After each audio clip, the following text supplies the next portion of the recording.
Middle east जंग से जुड़ी बड़ी और अहम खबर सामने आई है। ईरान ने वो फैसला कर दिया है जिसकी उम्मीद पूरी दुनिया को थी। ईरान ने एक बड़ा फैसला लेते हुए हॉर्मुज़ स्ट्रेट को व्यापारिक जहाजों के लिए फिर से खोलने का ऐलान किया है। अब इस रास्ते में कोई रुकावट नहीं है, ना ही अब कोई टैक्स लगेगा। बड़ा सवाल ये है कि आखिर ईरान इस रास्ते को खोलने के लिए क्यों तैयार हो गया और क्या आने वाले समय में ये रास्ता सभी के लिए सुरक्षित है और इस रास्ते के खुलने से दुनिया भर के शेयर बाजार पर क्या असर पड़ेगा। इस खबर से जुड़ी पूरी जानकारी देखिए इस रिपोर्ट में।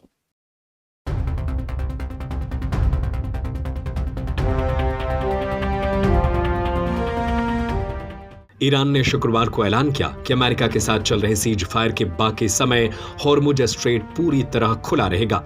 इसके साथ ही तेल की कीमतों में बहुत बड़ी गिरावट देखने को मिली। तेल की कीमतें 10% तक नीचे आ गईं। साथ ही दुनिया भर के शेयर बाजार में भी उछाल देखने को मिला। ईरान के विदेश मंत्री अब्बास अरागची ने ऐलान किया कि सीज फायर के दौरान हॉर्मुज़ से सभी कमर्शियल जहाजों का आना जाना पूरी तरह से खुला रहेगा। हॉर्मुज़ स्ट्रेट वही अहम रास्ता है जिससे होकर दुनिया भर में सप्लाई होने वाला करीब हर 5वां हिस्सा कच्चा तेल गुजरता है।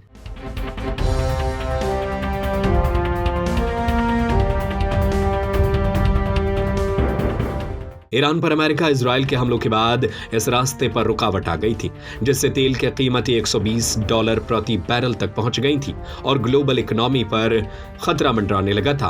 अब ईरान के ताजा ऐलान के बाद हालात सुधरने के संकेत मिलने लगे हैं। अंतर्राष्ट्रीय बेंचमार्क ब्रेंट क्रूड $90 से नीचे आ गया है तो अमेरिकी तेल WTI भी फिसलकर $82 के आसपास आ गया है।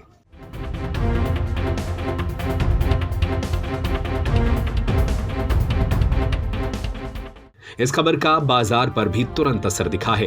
अमेरिकी वॉल स्ट्रीट में भी जोरदार तेजी देखी गई। S&P 500 और नस्दाक कंपोसाइट दोनों इंडेक्स पिछले दिन बने रिकॉर्ड हाई को और आगे बढ़ाते दिखे। सीज फायर के दौरान यह अब तक की सबसे बड़ी खबर है और इससे उम्मीद जगी है कि 28 फरवरी से चल रहा यह युद्ध जल्द ही खत्म हो सकता है। इससे सप्लाई चेन धीरे धीरे सामान्य हो जाएगी।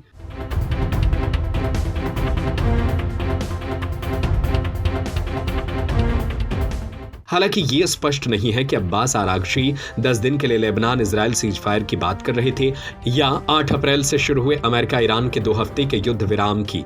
फिर भी उनके बयान से शांति वार्ता और सीज फायर आगे बढ़ने की उम्मीद मजबूत हुई है। जबकि अमेरिकी राष्ट्रपति डोनाल्ड ट्रंप ने कहा है कि ईरान के पोर्ट्स पर अमेरिकी ब्लॉकड अभी भी जारी है।